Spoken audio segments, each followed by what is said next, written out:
Madman, however, oh my god, that was flipping fantastic there. Fresh Pro just did the most unbelievably pro barrel roll. In the history of pro barrel rolls, the Duke and Andromeda stun and survive a situation he should, by all rights, have died, and he's actually going to turn this around. Thunderbringer and Witchlair coming in, but Fresh Pro here, very worryingly low indeed. Oh my god, this is just completely incredible here. I don't know how they managed to avoid being killed there, but it's just awesome, awesome play there by Fresh Pro to duke that Andromeda stun and get out alive, and actually to turn it around as well. Hand off to that guy. I mean, I know he plays aggressively and gets killed when he shouldn't, but really, that is just an incredible bit of skill there from Fresh Pro. I can't talk about that obsessively enough. Obviously, I'm going to the Thunderbringer ultimate is used in the hopes of picking off either Andromeda or Pebbles, but unfortunately, for Trixie, neither of them is actually low enough for it to work out. Pebbles does now have his portal key, so I can stop foaming at the mouth about that. Really. He's at it for a while, actually. I hate you so much, Chris. I mean, 2 minutes or so. Anything you'd like to pick up on? Puppet Master just picked up Elder Parasite. Right, well. That to me is just disgusting. Now, reluctant as I am to call Hanny a public player moron, this item just doesn't make sense. I mean, Puppet Master is a glass cannon.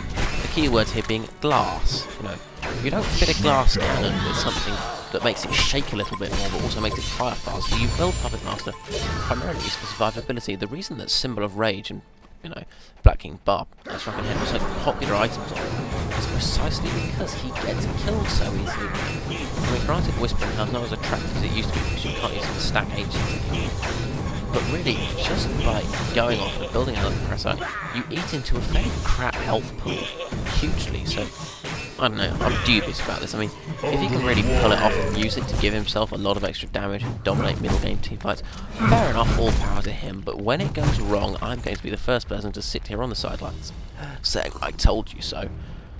So, well, what annoys me the most is, well, if Puppet Master does have a shit farm, I don't see a problem with him going with it. I mean, it's a good DPS item for low cost, but he has upwards 3,000 gold. He could have picked up something a lot better. Yeah, and now there's been a bit of a screw up here. KDe, you're trying to pick off, what is his name? Rexy, playing that Paranos. Oh dear, though, Rexy just goes straight back into the grind reservoir. That was really, really stupid. I mean, Hanny and tried to use that Magnus and... Not Rexy. Okay, of course, Rexy's busy fighting the Russians, I forgot, but yes, Kay playing that Chronos walked straight back into the welcoming arms of about 4 players from KDe there and paid the price, and really, MSI's carries do need to be a little more careful about the whole not dying thing. So, well, there's a quick lull in the action. I'll take a look at everyone's item. Fresh Pro, despite the fact that he insists on committing suicide, is actually going fairly well, though he's recovered from his rocky start. 96 crit kills, 244 gold per minute, which is 215 near enough. He's pretty much filled out what I normally consider his core, that is a lot of cheap stat items. So we'll have to see where he goes next. I doubt he'll go for the Rune Axe. Reminds me of the Hellflower build that QUC Angel used to favour, but really, anything goes here. I've seen Fresh Pro do a few things with it, and I'll be interested to see where he goes with it this game. Next up, we've got Ducky and that Witchslayer again.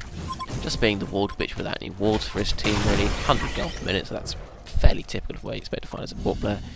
Ixu playing that Glacius, similar story. Thunderbringer on Electricity obviously does have a little bit more fun, 235 gold per minute, because he was in that solo mid. And he's got a fairly standard set of items. Phase boots. Oh god, what the damn thing's called. It's a bottle and some stats. And finally, Kay playing that Chronos, going, I believe, at least for the Rune Axe, but he's not really rushing himself after it, which I find confusing. He's got his Steam boots now. And really, I just dislike people who take a leisurely approach to building a Rune Axe, because fundamentally, a Rune Axe is something you want as soon as possible to accelerate your farm. What you don't want is to do what Kay's going to do, which is to get it at half an hour in, and then, you know, have played half an hour of the game without it, because then, you know, you might as well have just been building a savage base, which will help you carry harder, because, you know, you get to a point where really you need to stop AFK farming and start helping your team. I mean, I know he's not AFK farming, but, you know, for someone who's actually trying to take a valid interest in the game, should be better at some damage items. KDe, you're going to take the bottom tower here, and he lasted that expertly, terribly expertly.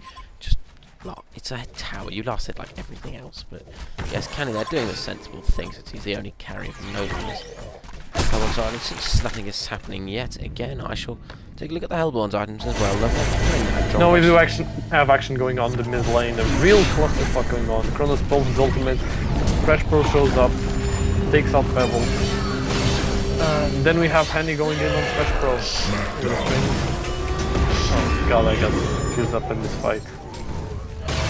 Yes, I think we've encountered some mad syncing issues here.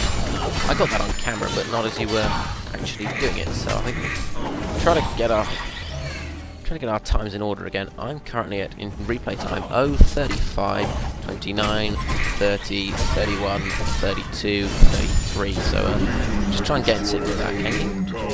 Done. Okay, right then. So back to the action, as it were. Yeah, that was a.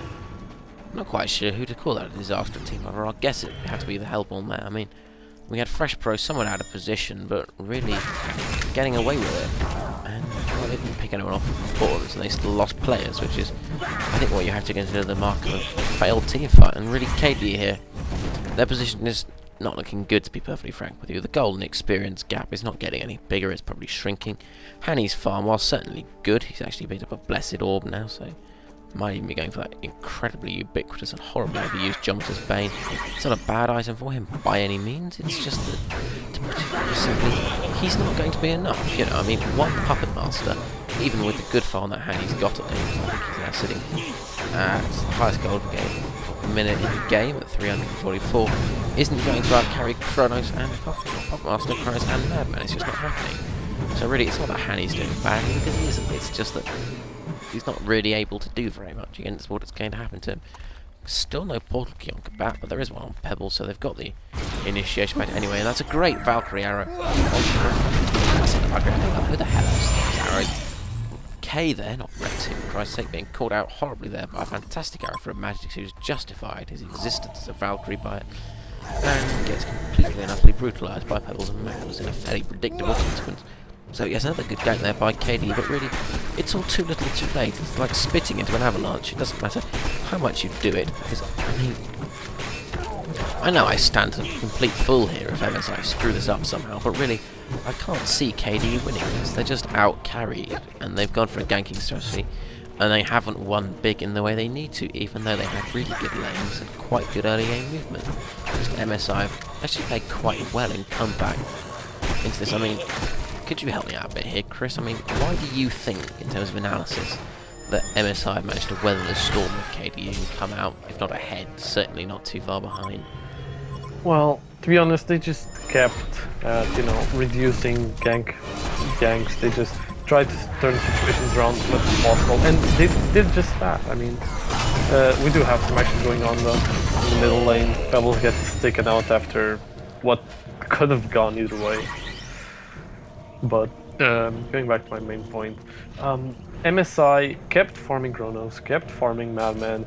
Well, Madman not so much as he went around rambling people, but you know, they kept trying to do what they were doing from the start. Just keep farming, try to keep KDe's ganks to a minimum, try to turn around every gank as much as possible. They did that a couple of times, won a couple of team fights, and just relaunched themselves into the game.